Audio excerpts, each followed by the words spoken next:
Hello everyone. इस video में probability के कुछ एग्जांपल्स डिस्कस करेंगे। फर्स्ट एग्जांपल है, देखो।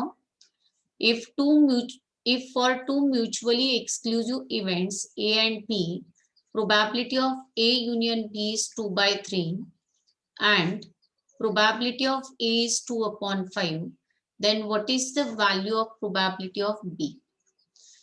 तो क्वेश्चन में जो कंडीशन गिवन है वो है कि दो म्यूचुअली एक्सक्लूसिव इवेंट्स है।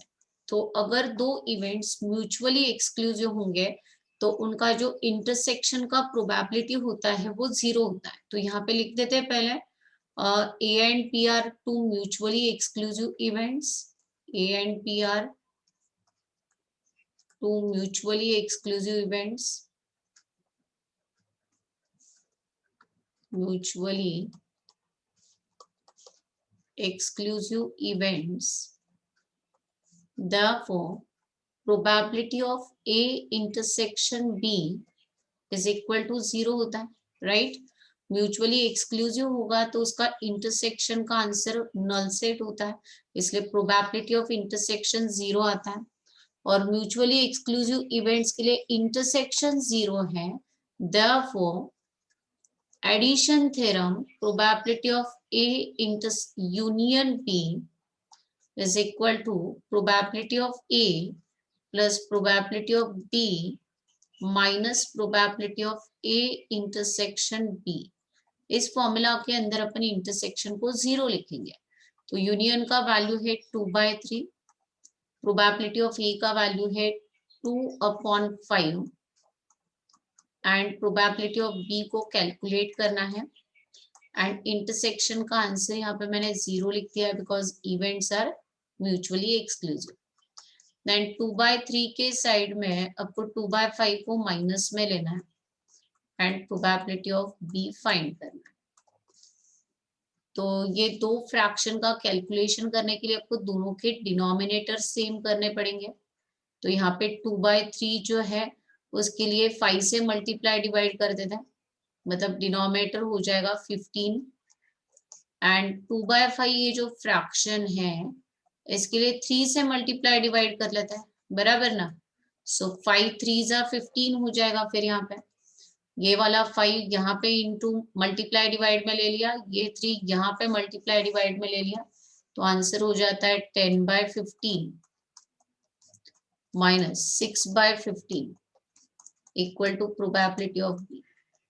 बोथ के डिनोमिनेटर सेम कर दिए, so probability of B is equal to 10 minus 6 divided by 15, so final answer is 4/15। तो answer for probability of B is 4/15। तो सिंपल सम था, जस्ट एक कंडीशन आपको पता होना चाहिए कि अगर म्यूचुअली एक्सक्लूसिव इवेंट्स होंगे तो probability of A intersection B 0 होता है। क्लियर है ये? So answer is A option 4/15। So next example देख लेते हैं। Next question, a brother and his sister appear in an interview for 2 vacancies for the same post। Brother and sister जो है वो इंटरव्यू के लिए अपीयर कर रहे हैं, 2 वैकेंसीज हैं और सेम पोस्ट है। The probability of brother's selection is 1/7 and the probability of sisters selection is 1/5। Brother के सिलेक्शन का प्रोबेबिलिटी 1/7 है। सपोज ब्रदर का सिलेक्शन जो है वो ए इवेंट में अज्यूम कर लेते हैं। ए इवेंट है आपका ब्रदर का सिलेक्शन होना, ब्रदर सिलेक्टेड ये ए इवेंट है। एंड बी को अज्यूम कर लेते हैं सिस्टर सिलेक्टेड,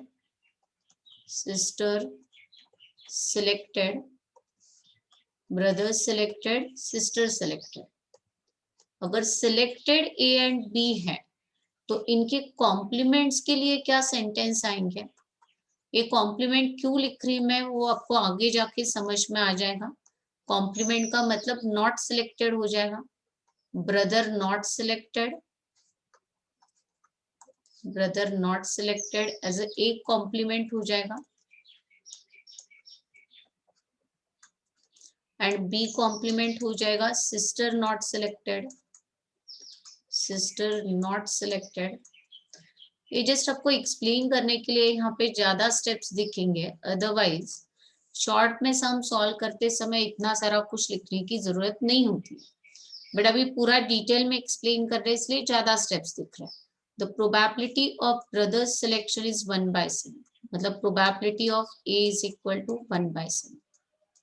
अगर ब्रदर के सिलेक्शन के चांसेस 1/7 है तो उसके नॉट सिलेक्शन के चांसेस मतलब probability of A complement 1 minus probability of A होता है, दैट इज 1 माइनस 1/7, 6/7 होंगे। सिलेक्शन के चांसेस 1/7 है तो नॉट सिलेक्शन के चांसेस 6/7 आ जाएंगे।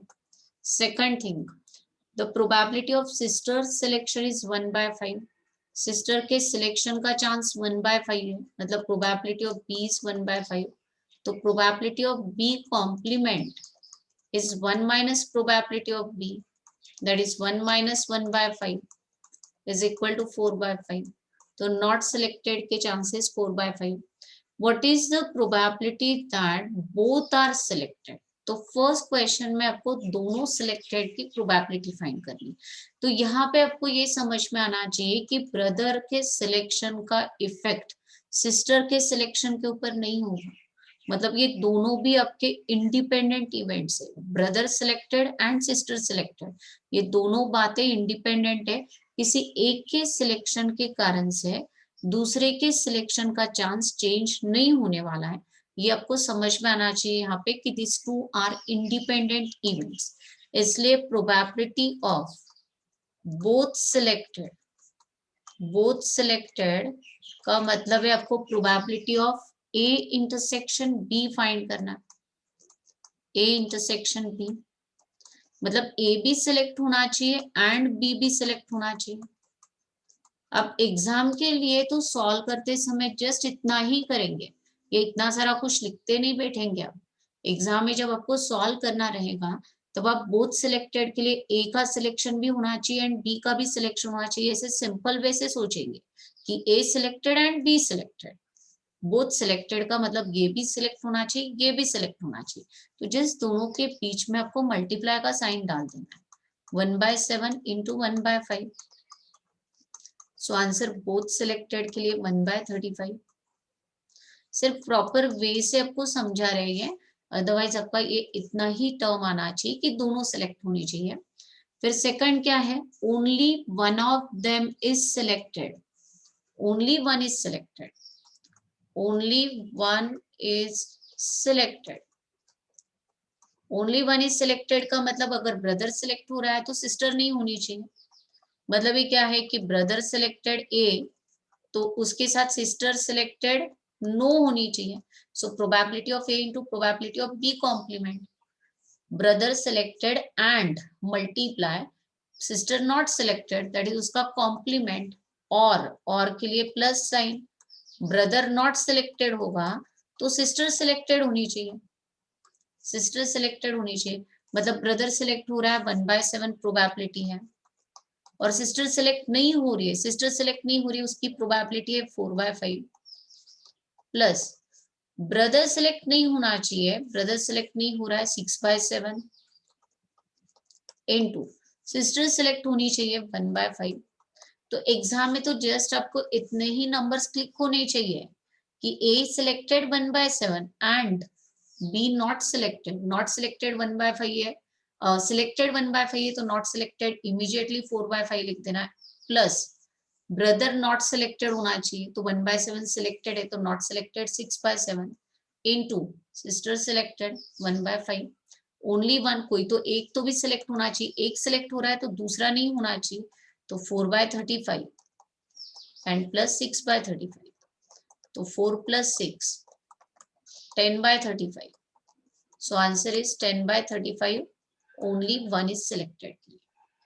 तो ए ऑप्शन में दोनों टर्म्स तो आ रहे हैं। अभी third one none is selected, ये भी काफी सिंपल है, एक भी नहीं सिलेक्ट होना चाहिए, मतलब ब्रदर भी सिलेक्ट नहीं होना चाहिए एंड सिस्टर भी नहीं सिलेक्ट होनी चाहिए, तो ब्रदर का नॉट का आंसर, नॉट सिलेक्टेड का प्रोबेबिलिटी सिस्टर के नॉट सिलेक्टेड के साथ मल्टीप्लाई में लेना है,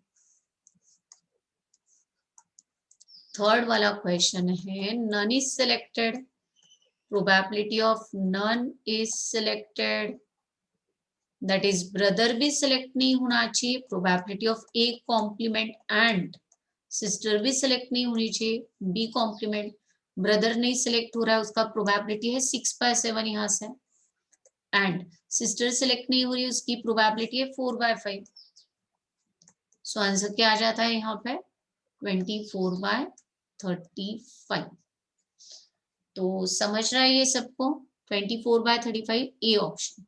अभी इसी क्वेश्चन को शॉर्ट में वापस मैं रिपीट करती, जहां पे मैं कुछ भी नहीं लिखूंगी, जस्ट आपको डायरेक्ट कैसे करना है उसका वे बताऊंगी।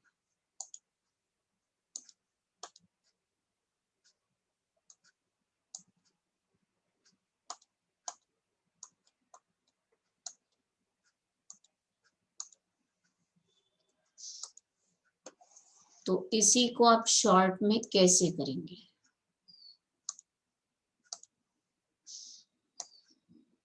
Just wait.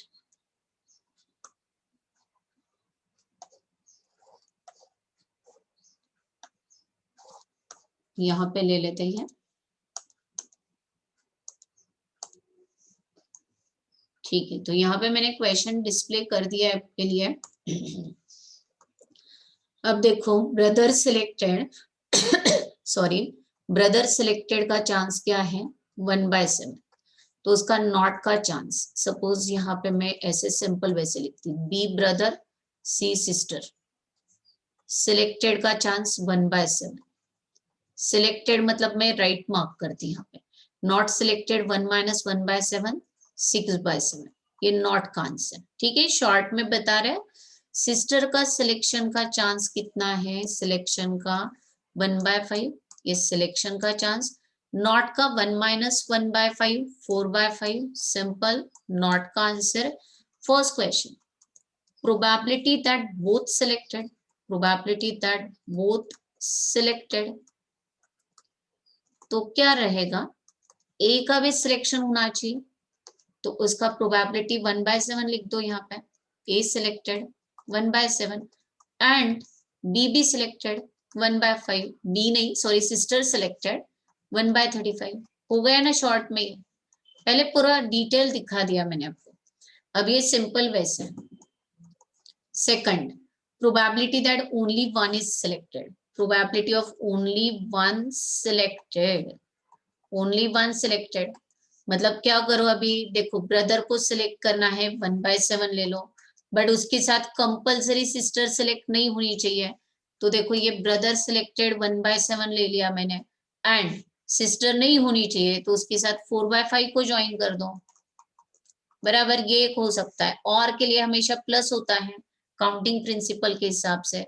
फिर आप सोच रहे कि ब्रदर को नहीं सिलेक्ट करना है, ये वाला ले लेते हैं, और उसके साथ सिस्टर को सिलेक्ट करना है, ये 1/5 ले लेते हैं, तो देखो ये भी आंसर क्या आएगा 4/35 6/35 10/35।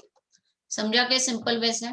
अब देखो थर्ड वाला, थर्ड क्या है, नन इज सिलेक्टेड, एक भी नहीं सिलेक्ट होना चाहिए, नन इज सिलेक्टेड, तो probability of none is selected, तो दोनों का नो उठा लो यहाँ से, ब्रदर को भी सिलेक्ट नहीं करना है 6/7 एंड के लिए मल्टीप्लाई और के लिए प्लस, सिस्टर भी सिलेक्ट नहीं होनी चाहिए 4/5, सो आंसर हो जाता है 24/35। राइट है क्या, ये आ गया के समझ में। तो इस वजह से हम सॉल्व करना था, जब इंडिपेंडेंट इवेंट्स होते हैं ना तब सॉल्विंग काफी सिंपल हो जाता है, जस्ट आपको एंड के लिए मल्टीप्लाई और के लिए प्लस, ये सिंबल्स अप्लाई करके सम सॉल्व करना है। तो मेथड पूरा लिख के काफी लेंदी हो रहा था, उतना तो टाइम नहीं रहता एग्जाम में, तो थोड़ा सिंपल वैसे सोच के आपको सम सॉल्व करना, ठीक है। और आगे का कोई 1-2 सम्स देख लेते हैं इस लेक्चर में। यस, ये वाला देख लेते हैं, ये अभी बहुत लेंदी वैसे नहीं, सिंपल वैसे ही देखेंगे। Arun and Varun appear for an interview for 2 vacancies. The probability of Arun selection, Arun के सिलेक्शन का चांस है 1/3, सिलेक्शन का चांस, तो नॉट का चांस लिख दू क्या डायरेक्टली 1 - 1/3 दैट इज 2/3, ये नॉट का चांस है, इसको क्रॉस कर रही मतलब नॉट है ये। तरुण, तरुण ये है टी, इसका सिलेक्शन का चांस क्या है 1/5, इसको राइट कर रहे, राइट मतलब ये सिलेक्शन का चांस है, तो नॉट सिलेक्शन का चांस क्या होगा 1 - 1/5 दैट इज 4/5, क्रॉस कर देते हैं मतलब not selected.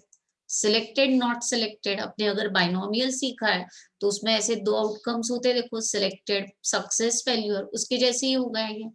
Find only one of them is selected, only one is selected, probability that only one is selected, सिर्फ एक ही सिलेक्ट होना चाहिए। तो एक सिलेक्ट होना चाहिए मतलब अरुण सिलेक्ट हो सकता है, उसके साथ वरुण के लिए नॉट कंसिडर करना है, Arun selected but Varun not selected, तो अरुण सिलेक्टेड कितना है 1/3 मल्टीप्लाई एंड तरुण सिलेक्ट नहीं होना चाहिए 4/5, और क्या हो सकता है कि अरुण सिलेक्ट नहीं होना चाहिए, ये वाला टर्म यहाँ पे एक अलग कलर से देख लेते हैं 2/3, और तरुण सिलेक्ट होना चाहिए क्योंकि सिर्फ एक जन सिलेक्ट होना चाहिए ना, तो फर्स्ट वाले को अपन नॉट सिलेक्टेड ले लेते हैं, तो सेकंड वाला सिलेक्ट होना चाहिए। सो देखो फर्स्ट का आंसर 4/15 एंड सेकंड का आंसर 2/15, तो एडिशन 4 + 2 / 15 दैट इज 6/15, बट 6/15 तो 3 से रिड्यूस हो रहा है, so 3 2s and 3 5s, so answer is 2/5। ठीक है, सिंपल था। तो यहाँ पे alternate Arun selected into Varun not selected, और Arun not selected but Tarun, sorry मैं बार बार वरुण बोल रही शायद से, तो ये तरुण नॉट सिलेक्टेड था यहाँ पे और तरुण यहाँ पे सिलेक्टेड था। तो ओके, समझ में आ गया ये 2/5 ए ऑप्शन। ओके, ये एक देख लेते अभी, odds against a solving a certain problem are 4 to 3। अब आपको odds against and odds in favor ये दो रेशियोज जो है प्रोबेबिलिटी के अंदर के ये पता होनी चाहिए। तो पहले एक बार मैं जस्ट फॉर्मूला बताती। odds against का जो फॉर्मूला होता है ना कोई भी इवेंट के लिए, अगर आप odds against का रेशियो फाइंड कर रहे हैं तो उसका फॉर्मूला होता है non favourable cases is to favourable cases. Non favourable मतलब unfavourable cases is to favourable cases, या फिर n of a complement is to n of a, ये फॉर्मूला होता है आपका। कॉम्प्लीमेंट वाले केसेस एंड फेवर वाले केसेस ये दोनों का रेशियो आप यहाँ पे फाइंड करते हो ऑड्स अगेंस्ट में। तो a के लिए क्या दिया है, देखो a के लिए ऑड्स अगेंस्ट का रेशियो दे दिया है 4:3। ऑड्स अगेंस्ट का रेशियो a के लिए दिया है 4:3, मतलब ये क्या हो गए n of a कॉम्प्लीमेंट वाले केसेस, और ये क्या हो गए n of a वाले केसेस। तो इसके ऊपर से प्रोबेबिलिटी ऑफ ए आप फाइंड कर सकते हैं। सर्टन प्रॉब्लम को सॉल्व करने की प्रोबेबिलिटी यहाँ पे निकलेगी ए की। प्रोबेबिलिटी ऑफ ए का फॉर्मूला क्या होता है n of a upon n of s। Favourable cases 3 है और n of s क्या होता है, ये दोनों को प्लस करके तो सैंपल स्पेस बनता है 3 + 4 और 4 + 3 3/7, ये a की प्रोबेबिलिटी हो गई। पर a क्या है यहाँ पे, a क्या है तो a can solve the certain problem है। a जो इवेंट है ना वो सॉल्विंग द प्रॉब्लम का है। odds against a solving a certain problem, solving a certain problem का odds against रेशियो दिया हुआ है। तो लेट इवेंट ए आपको डिफाइन करना है। A can solve the problem, A can solve the problem, तो A के प्रॉब्लम सॉल्विंग का प्रोबेबिलिटी है 3/7, 3/7। उसके बाद B के लिए क्या दिया है, odds in favor of B solving the same problem। अब B के लिए odds in favor का रेशियो दिया, तो odds in favor रेशियो क्या होता है, odds in favor ratio is equal to favorable cases is to non-favorable cases, that is n of a is to n of a complement, ये होता है। तो odds in favor का ratio b के लिए कितना दिया हुआ है, b के लिए है 7:2 है, 7:2। तो ये odds in favor में न्यूमरेटर वाला टर्म n of a होता है फेवरेबल केसेस एंड ये कॉम्प्लीमेंट वाले cases, that is not favourable cases और अनफेवरेबल केसेस, तो प्रोबेबिलिटी ऑफ बी के लिए क्या आंसर आएगा? देखो ये ए नहीं लिखना था, सॉरी, ये जो है ना ये बी लिख देते अपन, क्योंकि अभी इवेंट अपना फर्स्ट वाला ए था, अभी ये बी कर देते हैं। N of B complement, N of B and N of B complement, तो N of B divided by N of S, तो एन ऑफ बी क्या है? 7 है, और टोटल कितने केसेस है दोनों मिला के? 7 + 5, दैट इज 12। सैंपल स्पेस में 12 आउटकम। तो बी के लिए क्या डिफाइन करेंगे? We can solve the problem, we can solve the problem. तो रेशो के ऊपर से अपन प्रोबेबिलिटी फाइंड कर रहे हैं यहाँ पे। अब ये फाइंड होने के बाद क्या दिया हुआ है? What is the probability that the problem will be solve if they both try. दोनों ने ट्राई किया तो प्रॉब्लम सॉल्विंग की प्रोबेबिलिटी क्या होगी? तो इसके लिए आपको उल्टा सोच के करना। कोई भी एक प्रॉब्लम जो है उसके लिए 2 ही पॉसिबल आउटकम होंगे, आइदर वो सॉल्व होगा अदरवाइज नहीं होगा। So probability that problem is solved को फाइंड करने के लिए आपको टोटल प्रोबेबिलिटी 1 में से माइनस करना है probability that no one can solve the problem, या probability that problem is not solved. Problem is not solved, total probability 1 में से माइनस क्या करेंगे? Problem is not solved. अब प्रॉब्लम सॉल्व कब नहीं हो सकता? अगर ए ने भी प्रॉब्लम सॉल्व नहीं किया और बी ने भी प्रॉब्लम नहीं सॉल्व किया। अब ए के प्रॉब्लम सॉल्विंग की प्रोबेबिलिटी यहाँ पे निकाल के रखी अपन ने 3/7, ये सॉल्विंग की प्रोबेबिलिटी है। तो नॉट सॉल्विंग की क्या होगी? 1 - 3/7, दैट इज 4/3 हो जाएगी, 4/7 हो जाएगी, 4/7 नॉट सॉल्विंग की प्रोबेबिलिटी बराबर। और बी के लिए प्रॉब्लम सॉल्विंग की प्रोबेबिलिटी है 7/12, राइट, 7/12। तो नॉट की प्रोबेबिलिटी क्या हो जाएगी? देखो यहाँ पे है ये 7/12 सॉल्विंग की प्रोबेबिलिटी, तो नॉट की probability 1 - 7/12 that is equal to 5/12। इसको क्रॉस कर रही मतलब ये नॉट की प्रोबेबिलिटी है, तो दोनों के नॉट की प्रोबेबिलिटी लेंगे, क्योंकि दोनों ने भी प्रॉब्लम सॉल्व नहीं किया तो प्रॉब्लम सॉल्व ही नहीं होगा। तो ए भी नहीं कर रहा है एंड बी भी नहीं कर रहा है, मतलब 20/91 ये प्रोबेबिलिटी है कि दोनों में से एक भी प्रॉब्लम सॉल्व नहीं कर रहा है। बट ऐसे नहीं होना चाहिए, प्रॉब्लम तो सॉल्व होना चाहिए। तो टोटल प्रोबेबिलिटी में से दोनों के नॉट की प्रोबेबिलिटी माइनस करनी है। तो 91 - 20 डिवाइडेड बाय 91, तो आंसर मेरा क्या रहा है यहाँ पे? 71/91। बट ये तो आंसर नहीं है यहाँ पे।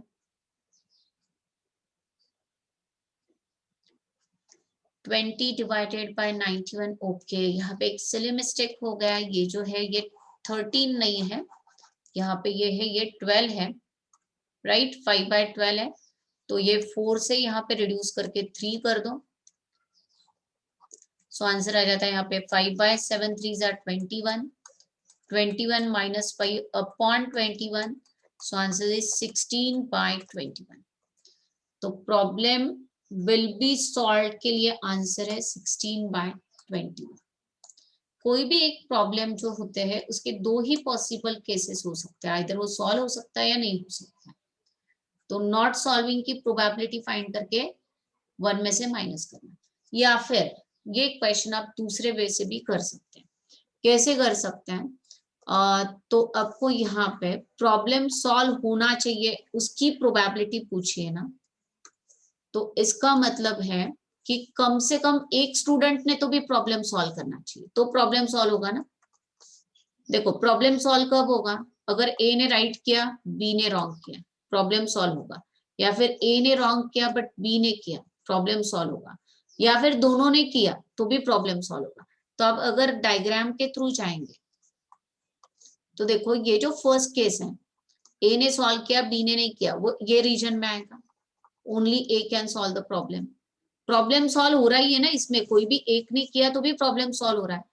यहाँ पे शेड किया तो ये बी सॉल्व करके ला रहा है, तो भी प्रॉब्लम तो सॉल्व हो रहा है, जिसने भी उनको प्रॉब्लम दिया है, और दोनों ने भी सॉल्व किया तो बीच का रीजन आएगा, तो भी प्रॉब्लम सॉल्व हो रहा है।